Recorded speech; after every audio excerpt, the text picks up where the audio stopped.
नमस्कार विद्यार्थी मित्रो, super 30 MCQs BEd CET exam mania part 1 आपण पाहत आहोत. आपली एक्झाम जी की अत्यंत जवळ आलेली आहे या अनुषंगाने असलेली ही नवीन प्रश्नावली. पुढील दिलेल्या वर्णमालेत गाळ अक्षर जोडी कोणती अक्षरे येतील हे आपल्याला शोधायचं आहे. ADEHIL यावरून आपल्याला लक्षात येतं की इथे दोन अक्षरे मिस करण्यात आली आहेत. तर मिस केलेली जी अक्षरे आहेत हे आपल्याला लक्षात घेऊन येणारी आगामी जोडी कोणती असा हा प्रश्न. तर ए आणि डी या दरम्यान असणारी दोन अक्षर जी आहेत ते आपल्याला पाहायला मिळतात. बी आणि सी, म्हणजेच आपण इथे पाहू शकता बी आणि सी इथे ॲबसेंट आहे. त्यानंतर ई आणि एच या अंतर्गत दोन अक्षरे आहेत, एफ आणि जी. त्यानंतर आय आणि एल या अंतर्गत दोन अक्षरे आहेत, जे आणि के. त्यानंतर येणारं जे अक्षर आहे एम आणि पी ही जोडी आपल्याला आलेली पाहायला भेटते आणि त्यात दोन अक्षरं एन ओ असे ॲबसेंट असलेलं पाहायला मिळतात. म्हणजेच ऑप्शन 4 MP आपलं करेक्ट उत्तर होय. वेगळा शब्द ओळखा. गवार, चोळी, बरबट, सुरण. तर गवार, चोळी, बरबट आणि सुरण यामध्ये सुरण हा आपल्याला वेगळा शब्द असलेला पाहायला मिळतो. हा शब्द वेगळा आहे कारण सुरण ही भाजी आहे आणि ह्या चारही शेंगांचे प्रकार आपल्याला पाहायला मिळतील, ते म्हणजेच गवार, चवळी आणि बरबट. पुढचा प्रश्न, जर गवत म्हणजे झाड असेल, गवत म्हणजे झाड आहे म्हणजेच गवताला झाड म्हटले, झाडाला वेल म्हटले, वेलला झुडूप म्हटले, झुडूपला रोपटे म्हटले, तर काटे कशाच असतील? तर काटे आपणास माहीत आहे झुडूप ह्या गटाला काटे असलेले आपल्याला पाहायला मिळतात. तर झुडूपला काटे आहेत म्हणजे झुडपाला आपण इथे रोपटे म्हटले आहे, म्हणजेच काटे आता रोपट्याला असणार आहेत. तर आपल्याला दिलेली जी संज्ञा असते त्यापैकी विचारलेल्या संज्ञेला याप्रमाणे म्हणजेच रोपटे याला आपली काटे पाहायला मिळतील. तर ऑप्शन 4 रोपटे करेक्ट उत्तर होय. पुढचा प्रश्न, सोरामा व रमेश यांना 3 मुली आहेत. रामा व रमेश म्हणजेच 1 अधिक 1 हे 2 जण, 3 मुली आहेत म्हणजे त्यांच्या 3 मुली. त्यापैकी प्रत्येक मुलीला एक भाऊ आहे. मुली 3 आहेत, प्रत्येकाला एक भाऊ म्हणजेच 3 भाऊ. तर त्या दाम्पत्याच्या घरात एकूण सदस्य संख्या किती आहे? म्हणजे ते दोघे जण, त्यांच्या 3 मुली 5 आणि त्यात प्रत्येक मुलीला एक भाऊ म्हणजेच 3, म्हणजेच 5 अधिक 3 म्हणजेच 8. तर ऑप्शन 4 आपलं करेक्ट उत्तर होय. व्हिडिओ आवडत असल्यास नक्कीच लाईक करा, मित्रपरिवारात शेअर करायला काहीच हरकत नाही. पुढचा प्रश्न, विसंगत संख्या ओळखायची. आपल्याला दिलेल्या संख्येपैकी एक संख्येचा गट वेगळा आहे, तो कोणता असा हा प्रश्न. दिलेल्या प्रश्नात आपल्याला विसंगत संख्या ओळखायची सांगितलेली आहे. दिलेल्या संख्या आपल्याला वर्गसंख्या असलेल्या प्रातिमदृष्ट्या पाहायला मिळतात. 121 11चा वर्ग, 169 13चा वर्ग, त्यानंतर 225 15चा वर्ग, 512, त्यानंतर 289. तर 512 हा 17चा वर्ग. 512 ही वर्गसंख्या नाही आहे, त्यापुढील जी संख्या आहे 289 ती 17चा वर्ग. म्हणजेच इथं आपल्याला वर्गसंख्या दिलेल्या आहेत. उक्त संख्यामध्ये 512 ही संख्या वेगळी आहे जी की 8चा घन आहे. म्हणजे 8चा घन 512 असलेली जी संख्या आहे आपल्या संख्यापैकी वेगळी संख्या विसंगत संख्या होय. ऑप्शन 4 512 आपलं करेक्ट उत्तर. दिलेली मालिका पूर्ण करा. अक्षर मालिका व अंक मालिका एकत्रितपणे आपल्याला दिलेली आहे. बी जर 2 असेल, त्यानंतर डी 4 असेल, एफ 6 असेल, यावरून आपल्या लक्षात आले असेल की हे जे अक्षर आहेत त्यांचा हा अनुअंक आहे. कशामधला? तर आपल्या अल्फाबेटमधला. H8 असेल तर आगामी आपल्याला येणारी जोडी कोणती असेल? आय नंतर असणारं अक्षर जे आहे J10. तर J10 आपलं करेक्ट उत्तर होय. ऑप्शन 2 आपलं करेक्ट उत्तर आहे. पुढचा प्रश्न, जर एका सांकेतिक भाषेमध्ये डॉगला 4 15 7 म्हणजेच 41 57 असे म्हटले तर कॅट या शब्दाला आपण कसे लिहाल?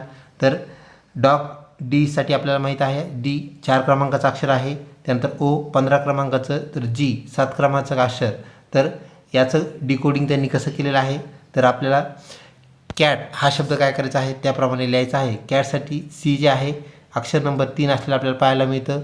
त्यानंतर सी, त्यानंतर आहे ए जो आहे 1 क्रमांकाचा अक्षर, त्यानंतर टी जे आहे तर 20 क्रमांकाचा अक्षर, म्हणजेच 31-20 असं आपल्याला कोडिंग झालेलं पाहायला मिळतं. तर ऑप्शन 1 जो आहे आपलं करेक्ट उत्तर होय.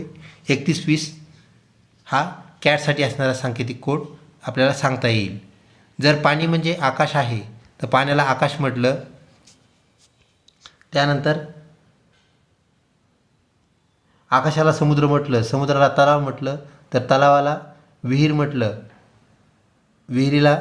विहीर म्हणजे पाणी, तर पक्षी कोठे उडतील? तर आपल्याला माहिती आहे पक्षी जे उडतात ते पक्षी आकाशात उडतात आणि आकाशाला आपण तर समुद्र म्हटलेला आहे, म्हणजेच पक्षी समुद्रात उडतील. तर समुद्र ऑप्शन क्रमांक 1 आपलं करेक्ट उत्तर होय. पुढचा प्रश्न, श्रीकांत महेशचा भाऊ आहे, म्हणजे श्रीकांत व महेश दोघं भाऊ आहेत. तर महेश हा सोहमचा काका आहे, म्हणजेच श्रीकांतसुद्धा महेशचा काका आहे. तर सोहम जीविकाचा मेहुणा आहे. तर श्रीकांत व जीविका यांचे नाते काय? तर यांचे नाते मामा भाची. ऑप्शन 2 करेक्ट उत्तर होय. पुढचा प्रश्न, घड्याळात दुपारचे 3 वाजले आहेत, तर तास काटा आणि मिनिट काटा या दोघांमध्ये किती अंशाचा कोन असेल? घड्याळात दुपारचे 3 वाजलेले आहेत, तर 3साठी एक काटा म्हणजेच मिनिट काटा 12वरती असेल आणि दुसरा काटा 3वरती असेल, तर तो जो कोन तयार होईल तो कोन म्हणजेच 90 अंश. तर 90 अंशाचा कोन म्हणजेच ऑप्शन 4 आपलं करेक्ट उत्तर होय. पुढचा प्रश्न जो की सामान्य ज्ञान या घटकातून आहे, तांबेरा रोग कोणत्या पिकावर पडतो? तर तांबेरा जो रोग आहे तो गहू या पिकावर पडलेला आपल्याला पाहायला मिळतो. पुढचा प्रश्न, महाराष्ट्रातील कोणत्या जिल्ह्यामध्ये अरण्याची म्हणजे जंगलाची टक्केवारी सर्वाधिक आहे? तर ऑप्शन 1 गडचिरोली या जिल्ह्यामध्ये आपल्याला सर्वाधिक जंगल असलेले पाहायला मिळते. तर लातूर आणि जळगाव पैकी आपल्याला धाराशिव आणि लातूर हे अवर्षणग्रस्त असलेले जिल्हे पाहायला मिळतात, म्हणजेच ऑप्शन 1 आपलं करेक्ट उत्तर. ग्रामगीता हा ग्रंथ कुणी लिहिला? तर ऑप्शन 2 संत तुकडोजी महाराज करेक्ट उत्तर. परमवीर चक्र कोणाच्या हस्ते प्रदान केले जाते? तर परमवीर चक्र हे माननीय राष्ट्रपती यांच्या हस्ते प्रदान केले जाते. ऑप्शन 1 करेक्ट उत्तर. भारताचा राष्ट्रीय जलचर प्राणी कोणता आहे? तर गंगा डॉल्फिन हा भारताचा राष्ट्रीय जलचर प्राणी होय. ऑप्शन 2 करेक्ट उत्तर. ROMचे पूर्ण रूप काय आहे? तर रीड ओनली मेमरी हे ROMचे पूर्ण रूप होय, याला आपण फुल फॉर्म असे म्हणतो. भारताचे सध्याचे उपराष्ट्रपती कोण आहेत? तर ऑप्शन 1 CP राधाकृष्णन, जे की पूर्व राज्यपाल महाराष्ट्र राज्य आपल्याला पाहायला मिळाले, तर त्यांची आता उपराष्ट्रपती निवड झालेली आहे. ऑप्शन 1 करेक्ट उत्तर. पुढचा प्रश्न, लिंबूवर्गीय फळामध्ये कोणते जीवनसत्व आढळते? तर लिंबूवर्गीय फळामध्ये आपल्याला ऑप्शन 3 क जीवनसत्व, ज्याला आपण सायट्रिक ॲसिड फॅमिली सिट्रिसी असं म्हणत असतो. ऑप्शन 3 करेक्ट उत्तर. पोलिओची लस कोणी शोधली? तर ऑप्शन 1 साल्क आणि सॅबिन यांनी पोलिओची लस शोधली. ऑप्शन 1 करेक्ट उत्तर. पुढचा प्रश्न, महाराष्ट्राचे नवनिर्वाचित राज्यपाल कोण आहेत? तर महाराष्ट्राचे नवनिर्वाचित राज्यपाल जे आहेत श्री जिष्णुदेव वर्मा. ऑप्शन 4 करेक्ट उत्तर. पुढचा प्रश्न जो की शिक्षक अभिव्यक्ती या घटकामधून आहे, विद्यार्थ्यांनी विचारलेले प्रश्नाचे उत्तर जर तुम्हाला येत नसेल तर आपण काय केले पाहिजे? आपली कृती काय असली पाहिजे असा हा प्रश्न.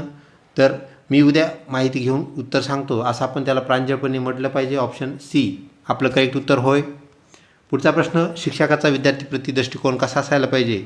तर विद्यार्थ्याच्या संदर्भात आपला दृष्टिकोन सहानुभूतीपूर्ण आणि मैत्रीपूर्ण असावा. ऑप्शन B करेक्ट उत्तर. शैक्षणिक साहित्य ज्याला आपण टीचिंग एड असं म्हणत असतो, तर याच्या वापरण्यामागचा आपला उद्देश काय असतो? तर वापरण्याच्या मागचा उद्देश म्हणजेच ज्या कल्पना असतात, संकल्पना असतात त्या स्पष्ट करणे आणि सोप्या पद्धतीने सांगणे हे टीचिंग एड काम करतात. ऑप्शन C करेक्ट उत्तर. प्राथमिक स्तरावर शिक्षकासाठी सर्वात महत्त्वाचा गुणधर्म कोणता आहे? तर विषयाच्या प्रचंड ज्ञानाची त्याला गरज नाही, त्याला ऑप्शन B ची गरज आहे. त्याच्यामध्ये भरपूर संयम असला पाहिजे आणि चिकाटी असली पाहिजे, कारण वर्ग जो आहे तो प्राथमिक स्तरावरचा आहे. जर विद्यापीठी शिक्षण असेल, उच्च शिक्षण असेल, ते प्रचंड ज्ञानाची गरज तिथे आहे. तर ऑप्शन B आपल्या प्राथमिक स्तरासाठी ऑप्शन B आपलं करेक्ट उत्तर होय. पुढचा प्रश्न, विद्यार्थ्यांमध्ये नैतिक मूल्य रुजवण्यासाठी शिक्षकाने काय करायला पाहिजे? तर स्वतःच्या वागण्यातूनच आपल्याला नैतिक मूल्य त्यांच्यामध्ये रुजवता येतात. जसं की आपण हात धुताना पाणी कमी वापरणे, पाण्याचा काटेकोर वापर करणे, ह्या जर बाबी केल्या तर आपण मुलांना सांगू शकतो की पाणी कमी सांगा आणि लगेच मुलं ते अनुकरणही करू लागतील, कारण आपण तसे वागलेला असतो. ऑप्शन B करेक्ट उत्तर होय. पुढचा प्रश्न, एखाद्या विद्यार्थ्याला गृहपाठ करणे कठीण जात असेल तर आपली शिक्षक म्हणून भूमिका काय असायला पाहिजे? तर आपली भूमिका असायला पाहिजे ऑप्शन सी सारखी. त्याच्या अडचणी आपल्याला सर्वप्रथम समजून घ्याव्या लागतील. त्याला लिहिण्यामध्ये अडचण आहे, वाचण्यामध्ये अडचण आहे का कुठली अडचण आहे, आणि त्यानुसार त्याला मार्गदर्शन करून त्याचा जो गृहपाठ करण्याचा कालावधी आहे तो आपल्याला कमी करून घेता येईल, म्हणजे त्याला सोयीस्कर करता येईल. पुढचा प्रश्न, सर्वसामायिक शिक्षण ज्याला आपण इन्क्लुझिव्ह एज्युकेशन असं म्हणत असतो, तर ते कशावर भर देते? तर ऑप्शन सी, सर्व प्रकारच्या मुलांना आपल्याला एकाच छताखाली शिकवावे लागते. म्हणजेच डिसेबल मुलं असतील, कमी वाचता येणारे असतील मुलं, किंवा ज्यांचा IQ कमी आहे असे जरी मुले असतील तर आपल्याला सगळ्यांना सोबत घेऊन चालावं लागेल. म्हणजे एकाच छताखाली शिक्षण देणे याला आपण सर्वसमावेशक वर्ग असं म्हणतो. तर दिव्यांग मुलांचा जर वर्ग वेगळा असेल तर आपल्याला स्पेशल एज्युकेशन आपण त्याला म्हणत असतो. परंतु सगळे विद्यार्थी जर एकाच छताखाली असतील त्यांना आपल्याला सगळ्यांना एकत्रित शिकवणे म्हणजे सर्वसमावेशक शिक्षण वर्ग होय. पुढचा प्रश्न, अध्यापन परिणामकारक होण्यासाठी शिक्षकांनी काय करावे? तर विद्यार्थ्यांना प्रेरणा देणे हे शिक्षकाचे एकमेव काम होय. शिकवण्यापेक्षा आपल्याला प्रेरणा देणं गरजेचं आहे. विद्यार्थी स्वयंप्रेरित झाला की तो अध्ययनास काय होतो? प्रयुक्त होतो. ऑप्शन बी करेक्ट उत्तर. परीक्षेमध्ये कॉपी करताना एखादा विद्यार्थी जर आपल्याला आढळला तर आपण काय करायला पाहिजे?